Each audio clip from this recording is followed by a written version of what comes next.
everybody. All right, we're starting a new unit. This is one of my favorite units of the entire semester. And I hate we can't be physically together to do this, but we're going to make it work. And so this was in your pickup packet today. It's also going to be scanned or it has been by the time you see this, it has been scanned and you will find it as a hard copy on Canvas. So it will be active tomorrow. I will lift Canvas assignments for next week.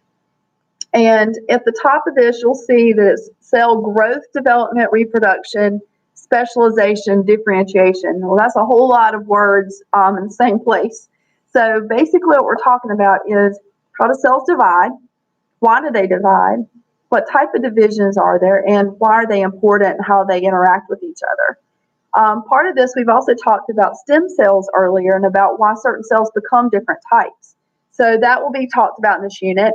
And we'll also talk about reproduction. There are two types of reproduction, asexual or sexual. So we're going to go into those in detail.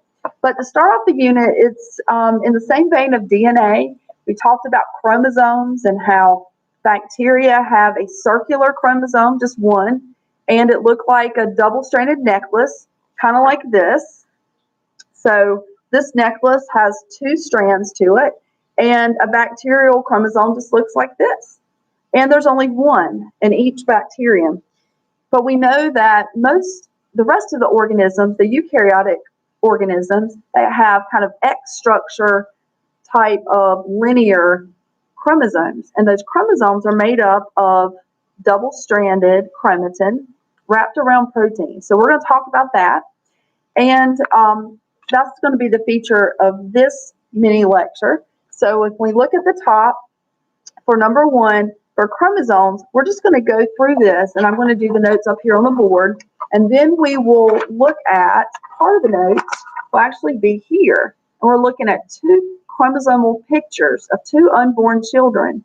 So you will notice that you've got plenty of space around here. We will be writing on here notes, but I would find a place in your notebook and pause now, and so that way that you can take those notes down, and then we will turn and use this sheet in your packet.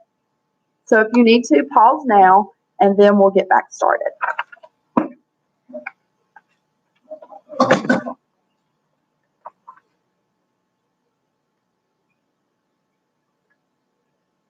Okay, so chromosomes. Starting off with chromosomes.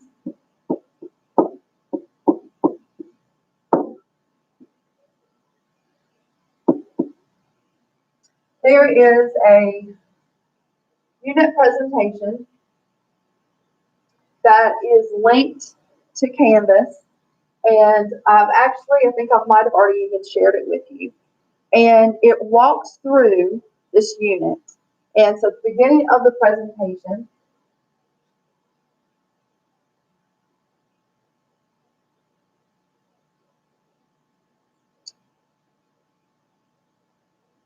let me search it up. So I should have already had this pulled up before I started the video.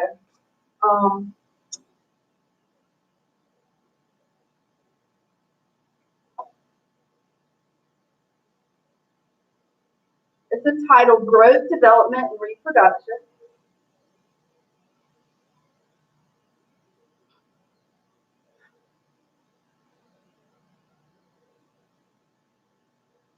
So we were actually just going over what are chromosomes. And move this down here. So what I would encourage you to do is to watch this video.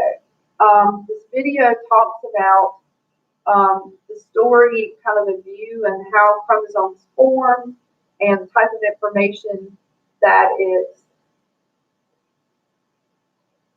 they contain, but it's wonderful. And so you'll click here and watch that, and go back and watch that. We're going to start with chromosomes. Okie dokie. Chromosomes are condensed packages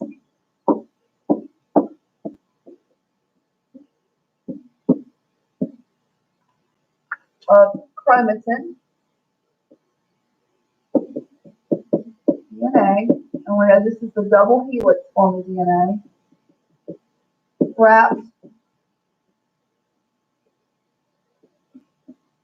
around protein. And those proteins are called histones.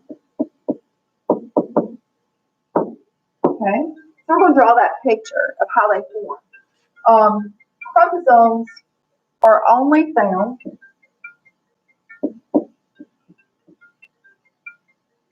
during, or let's put only found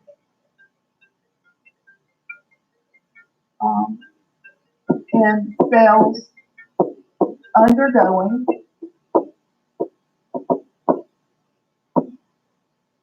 cell division. So that means that we're going to talk about a cell's life cycle in the next lecture. If we take the cell, and this could be one of our skin cells, majority of the cell's life is not dividing. It's preparing to divide.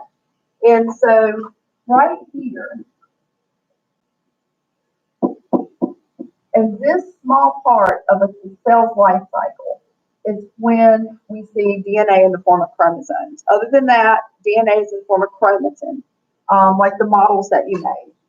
Okay? So chromosome formation.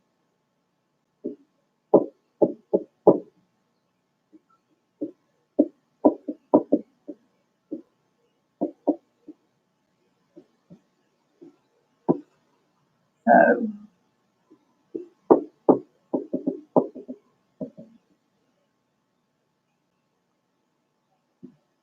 all right. So this is where you really would need maybe a pen and a pencil or a different color to represent, to be able to show how these form and what a chromosome looks like. So here's our DNA in the form of chromatin, okay, our double helix form of DNA, okay, and I'm going to show these globular circles are proteins. Those are the histone proteins.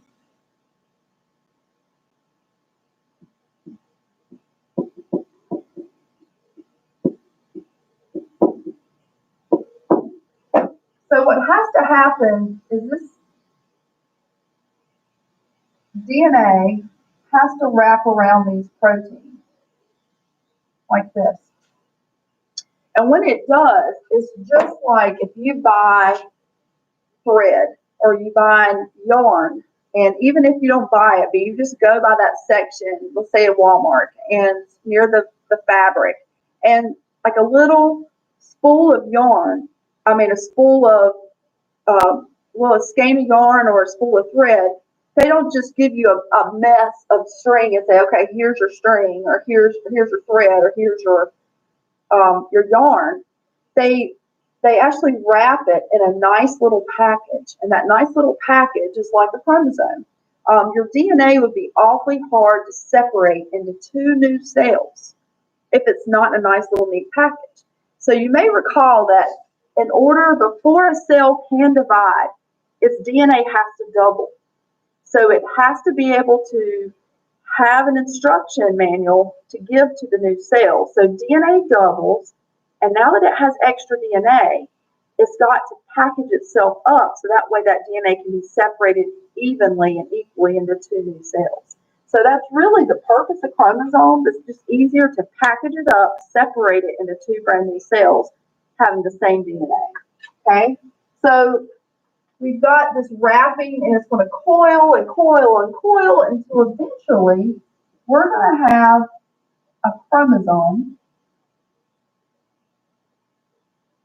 that looks like a really tight old telephone cord.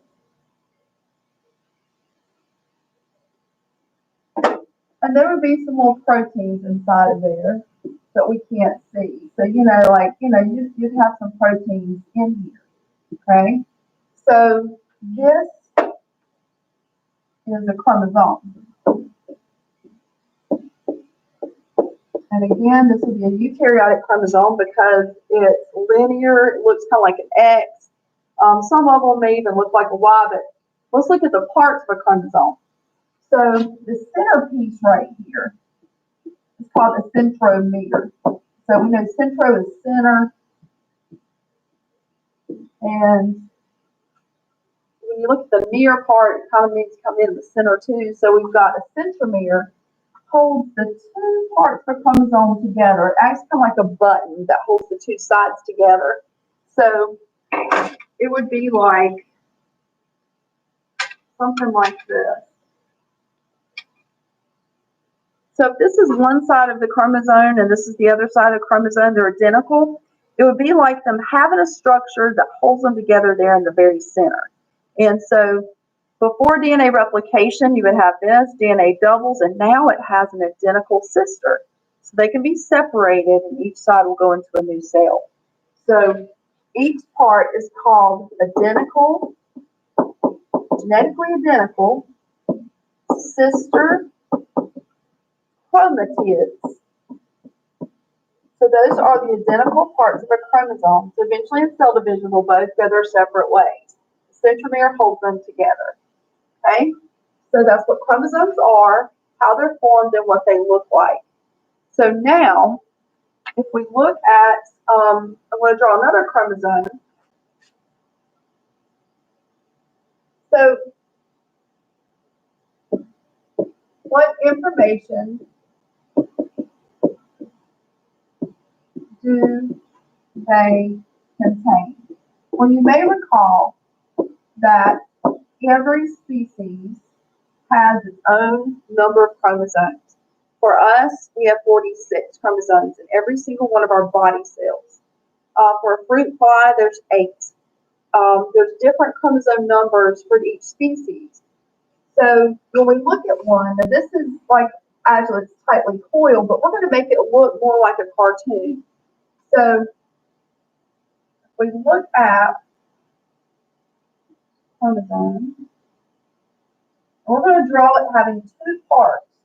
Now, remember, technically, this is when DNA doubles and it each has, it's the same information on each side. But when we look at it, every little band on a chromosome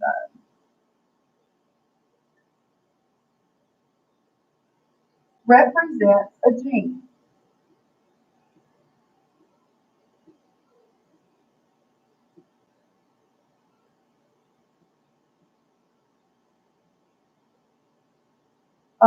So this might be gene A, this is gene B. They all have different numbers, they've all cataloged. So they contain genes. And the genes are recipes for a trait. So from the last unit, the Human Genome Project,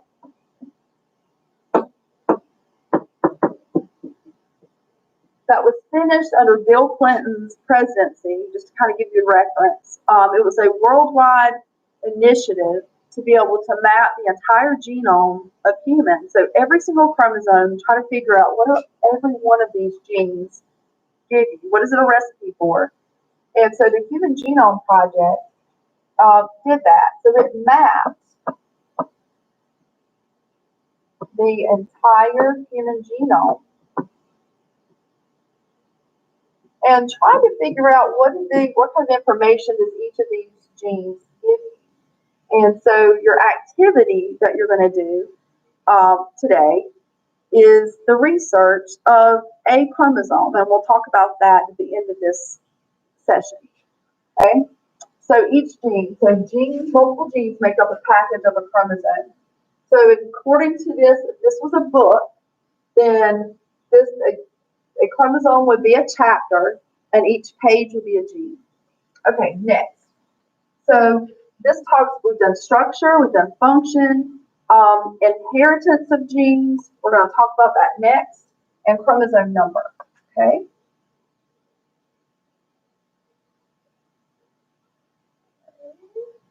All right. So they are inherited, because you know your DNA is inherited, half received from each parent for sexual organisms. So if it's sexual reproduction, you got half of your DNA, half of your chromosomes from each. So you got a chromosome number 1 from mom and a chromosome number 1 from dad. If it's asexual,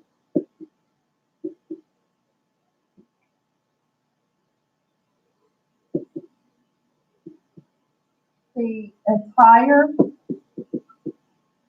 we'll put all chromosomes,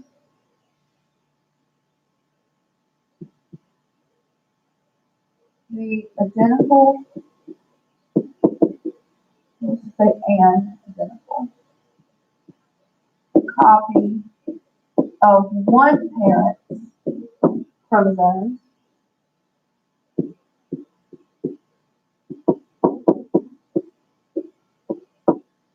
is passed to the offspring.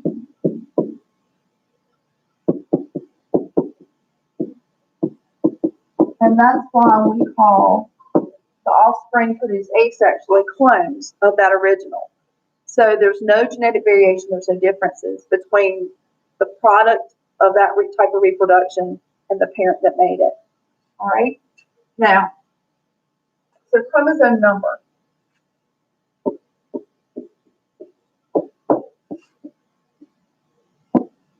Chromosome. And cell types. So I mentioned earlier that in every single one of your body cells, we have 46 chromosomes. That is a complete set of chromosomes. So this is going to be referenced here in these diagrams. So this entire picture of all these chromosomes is a full set of chromosomes. And we know that because each number, each pair, there are 2 chromosomes, one from one parent, one from the other, and one from one parent, one from the other. So it's a complete set of chromosomes. If we're talking about your sex cells, you do not give all of your chromosomes to your offspring. So in your egg and sperm, you only give a combination of only one chromosome for each pair to your offspring. You only give half of your DNA. So we have the word diploid, and we use di, we means 2. So a diploid number of chromosomes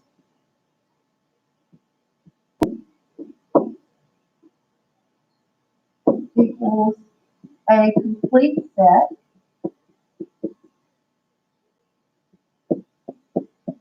half from each parent.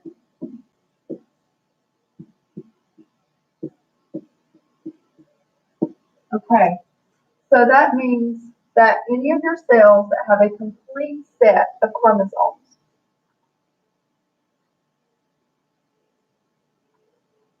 will be diploid. So for humans, it is 46 chromosomes. 23 from mom and 23 from dad. So sperm and egg give you a full set of 46. Okay, so your diploid number is that. Body cells, which we also call somatic cells,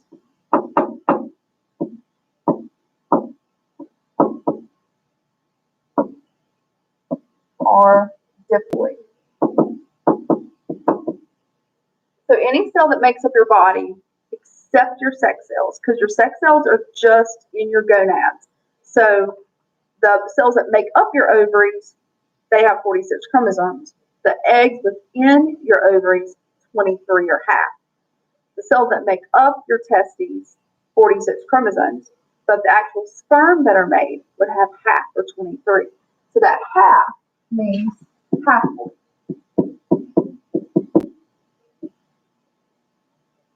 And actually, before I do that, I want to show this. So if this is a skin cell, so a human skin cell, let's say this is your skin cell, and there are 46 chromosomes in it. That means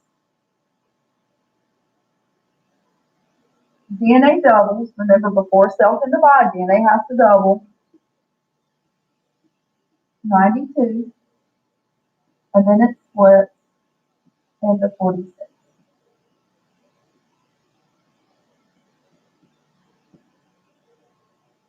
Okay, so this is DNA replication.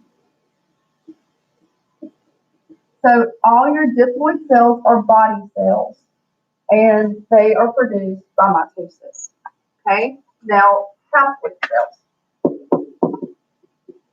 Haploid, or one N, hap is half. Half of a full set of chromosomes.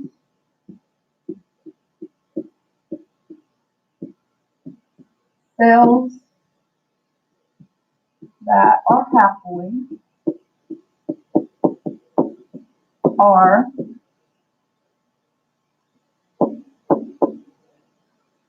for sex cells. And sex cells are also called gametes. So your sperm or your egg. So it could be pollen being plant sperm, and the ova inside of the plant. So all of this pollen that's being blown around in the air, we know that's even a type of air pollution because it causes respiratory issues. But these plants are just trying to have sex. And that's basically what it is. They've made this pollen, and the pollen has half of their chromosomes for that species, and it's just trying to find a flower or trying to find a cone to fall into of its species so it can actually reproduce sexually. And so that's what they're trying to do really hard with all this pollen that's out there in the air. So for these, there'll be 23 chromosomes in a male gamete, and 23 in an ovum, an egg, or this could be pollen in an ovum. So half, 23 for humans. So that's chromosome number. And I know this is getting kind of long, but I'm going to go ahead and finish up our notes when it comes to what kind of information do these pretty fabulous pictures give you about the genome of an unborn child. And so these are pretty neat. And what we're going to do is, in the slideshow, it talks about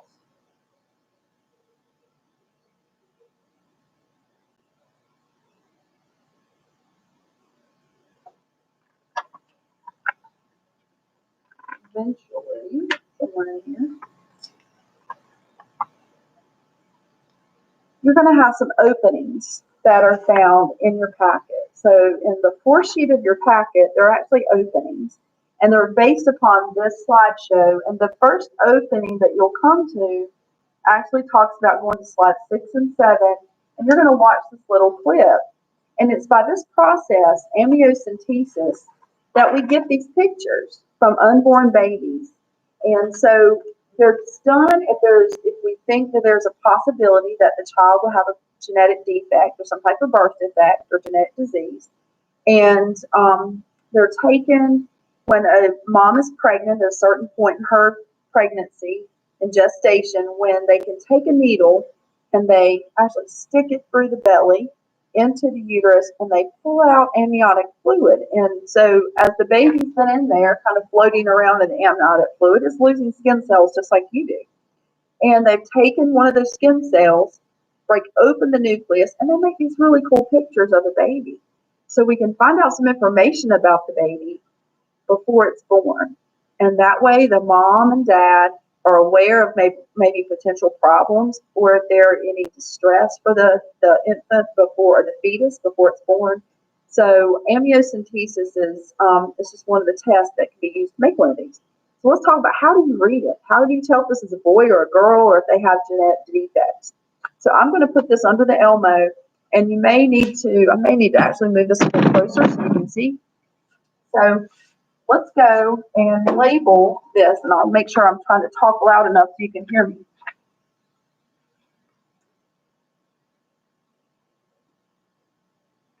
All right, so we have two pictures of unborn children's, all of the a diploid set of chromosomes in one of their body cells, probably skin cell.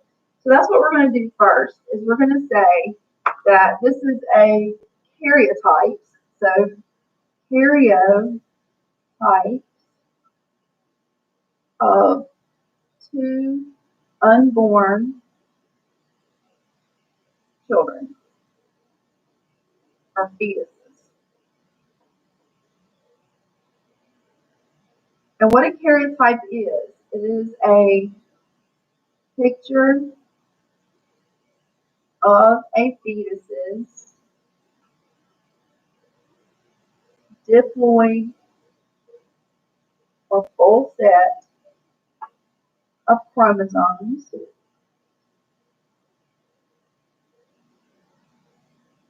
used to detect genetic disorders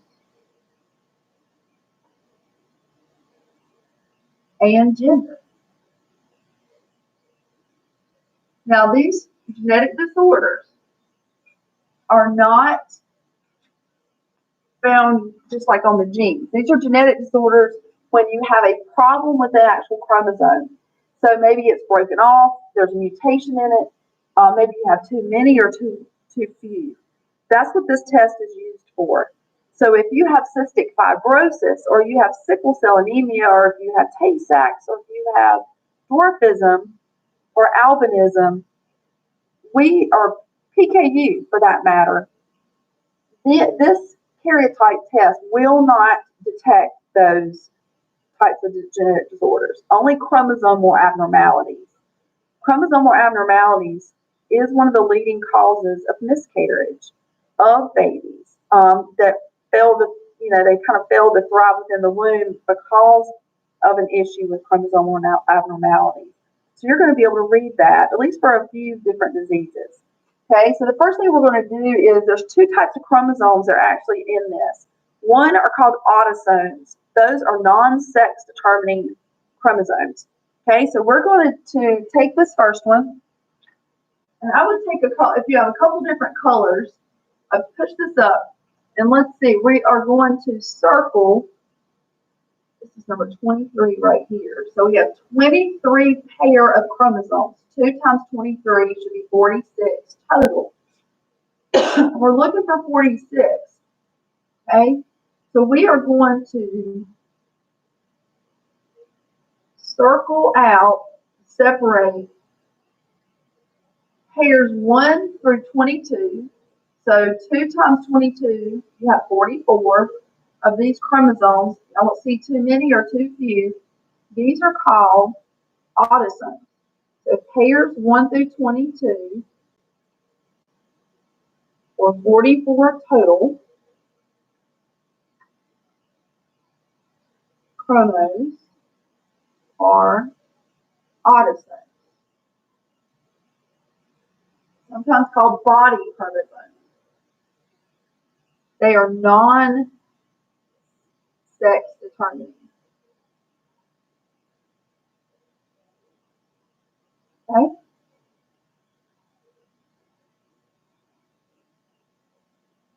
All right, so non-sex determining. That means we have one lone pair left. And so this one here, pair number 23, which is the last pair, sex chromosomes.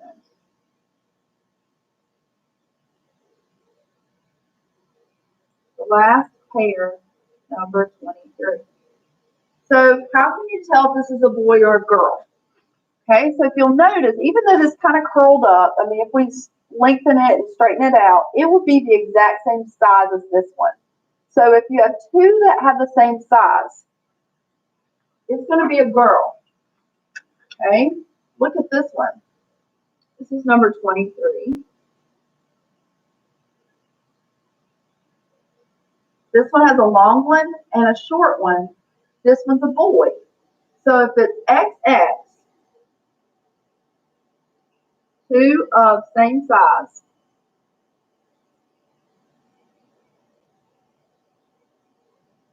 or large, that is female.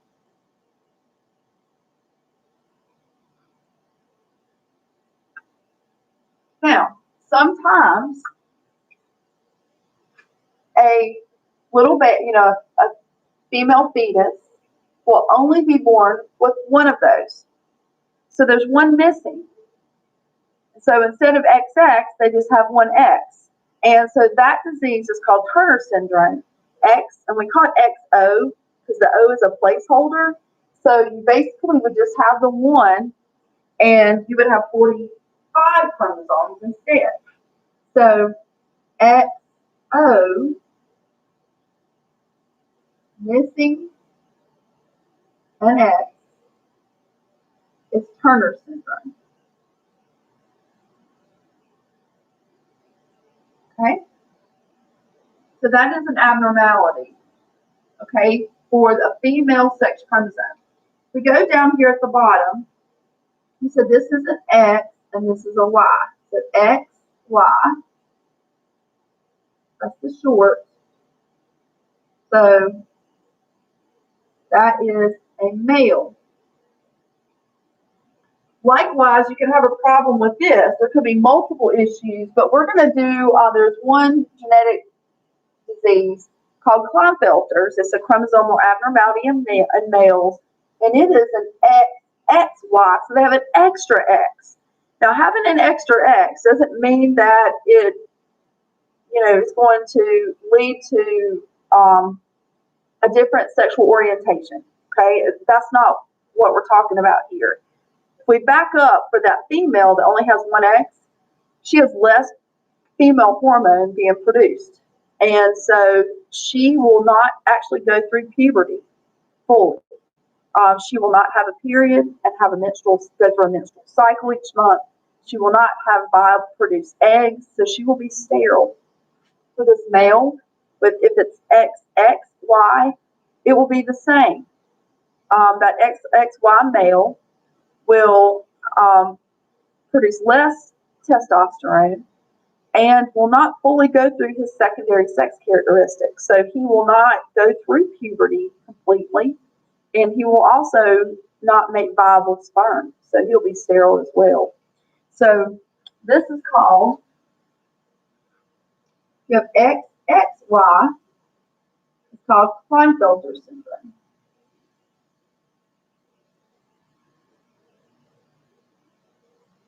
Okay. So they would have 47 chromosomes. You can also have abnormalities with other autosomes. So we're going to do two others. One is chromosome number 21.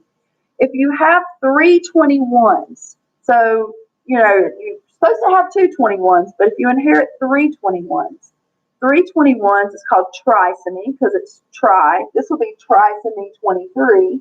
So trisomy 21. And you may have heard that in a different name, and that's called Down syndrome.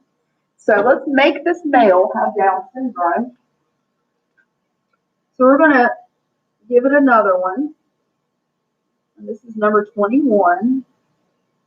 So we're going to call it trisomy 21 Down syndrome. Okay?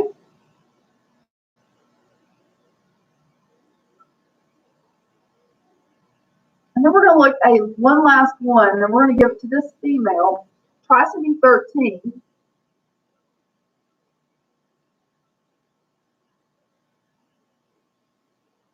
called Patel or Pateau syndrome. There are multiple different chromosomal abnormalities, but those are the ones that I usually typically go over. And what you're going to do is you're going to take this information, and it talks about the next assignment. is this. So if you flip this page over, it talks about the Human Genome Project. And you're going to choose any of these chromosome numbers, okay, any of the numbers, and it tells you, I think it gives you a choice, 1 through 22, or you can choose the X chromosome or the Y chromosome. And so you're going to put the chromosome number here, and you're going to actually do some research.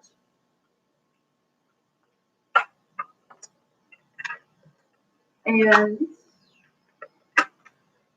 is the one that I scanned here on the paper. You can have a couple options.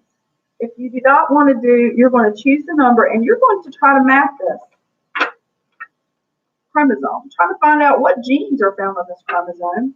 So here's one that was done.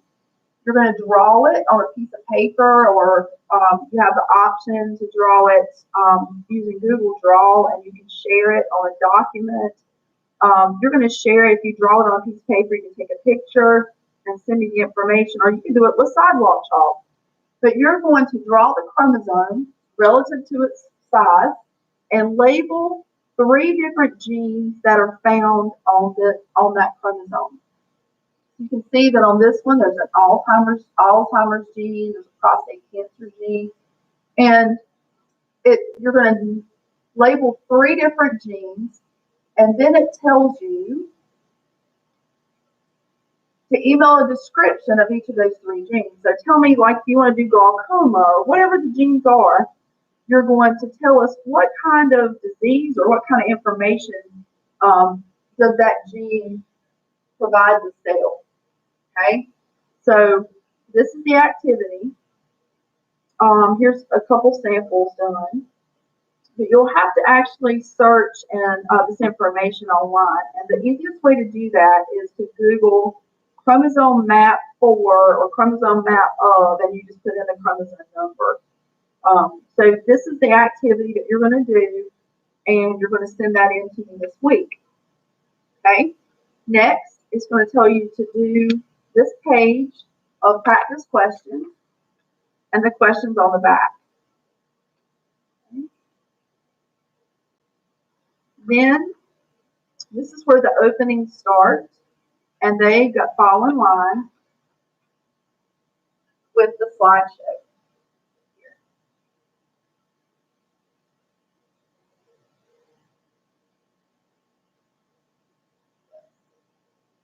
So the number of the slides should correspond to the question. We're going to get into talk about cancer and what's called the cell cycle. My next lectures will come from probably my house and a whiteboard. Unfortunately, they're going to kick us out of the school today, and we won't be able to return on Monday. So I'm signing off. That's our lecture on chromosomes and kind of getting you into the new unit, growth, development, and reproduction. Have a good weekend.